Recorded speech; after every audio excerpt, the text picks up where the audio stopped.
Chapman. Thank you very much, Presiding Officer. I welcome this debate, and at the outset, I also welcome investment coming into my Greenock and Inverclyde constituency and also to Scotland. I would like to see more of it, and I'm quite sure that others across the chamber would like to see more go into their constituencies also. The fact that there is a so-called shared prosperity fund and a so-called levelling up fund and also a levelling up agenda highlights the fact that Scotland and also the north of England have been hammered financially by successive UK governments, irrespective as to whoever has been in power at Westminster. It shows that the Union has not worked for Scotland. At least we in Scotland have got a chance at that, and I certainly do look forward to that day when we win our next independence referendum. We all know whether MSPs across this chamber want to accept it or not, that Scotland has never ever been top of the agenda at Westminster.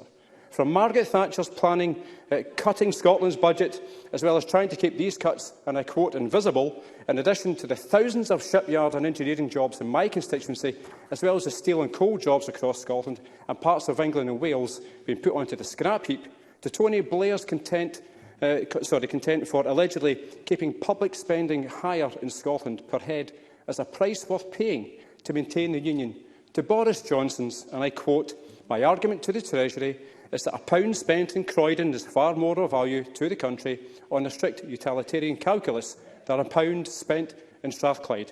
He also added, and I quote, you would generate jobs and growth in Strathclyde far more effectively if you invest in Hackney or in Croydon or other parts of London.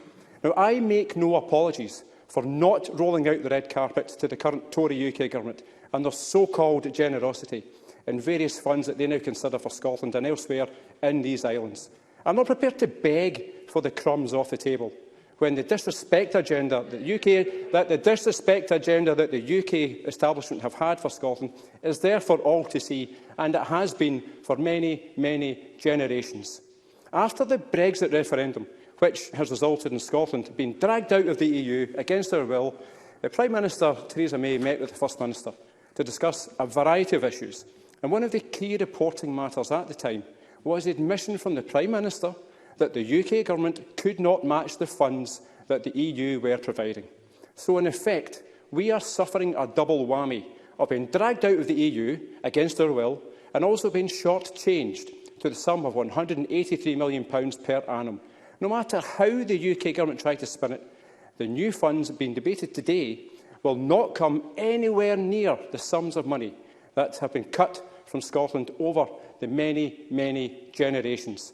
According to the NPC think tank, in January, the £4.8 billion levelling up fund announced at Westminster's spending review last March aims to, and I quote, invest in infrastructure that improves everyday life across the UK. In Scotland, the 20% of local authorities with the highest homelessness rates received less levelling up funding than the 20% of local authorities with the lowest homelessness rates. Of the 20% of local authorities with the highest homelessness rates in Scotland, 3 of these have received no levelling up funding. And meanwhile, of the 20% most deprived local authorities, 4 have received no levelling up funding. Inverclyde, North Lanarkshire, Dundee and East Ayrshire. No. In addition to the amount of allocated funding per head is less than in England. Ultimate Presiding Officer, I will welcome investment when and if it comes to Inverclyde.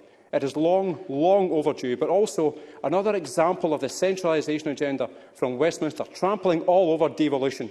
It's the disrespect agenda writ large. The Westminster power grab is happening. We are witnessing it with the so-called levelling up fund and the so-called UK Shared Prosperity Fund. Michael Gove last week spoke to the Finance Committee indicating how his government will engage in devolved areas. Sharing prosperity isn't something that happens in one parliamentary term, bearing in mind there have been generations of Westminster removing opportunities from Scotland. And with that, the sooner we are out of it, the better. Thank you.